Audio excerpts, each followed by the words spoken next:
मार्गशीर्ष पौर्णिमेच्या संध्याकाळी दत्तजन्म झाला होता, त्यामुळे यंदा शनिवार 14 डिसेंबर रोजी पौर्णिमा तिथी 4:28 सुरू होणार आणि 15 डिसेंबरला दुपारी 2:31 समाप्त होईल.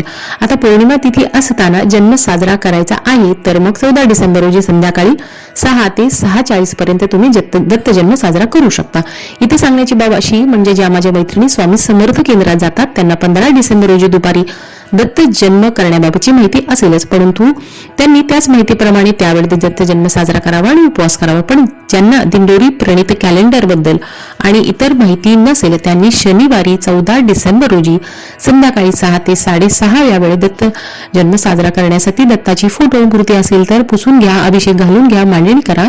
गंध, अक्षता, पिवळी फुलं, पिवळी फळं म्हणजे केळी, पिवळी मिठाई किंवा पिवळं केशरी दूध किंवा सुंठवड्याचा नैवेद्य दाखवायचा आहे. दत्ताची आरती करायची आहे आणि दत्त जन्म साजरा करा. आणि व्हिडिओची माहिती आवडली तर सबस्क्राईब करा.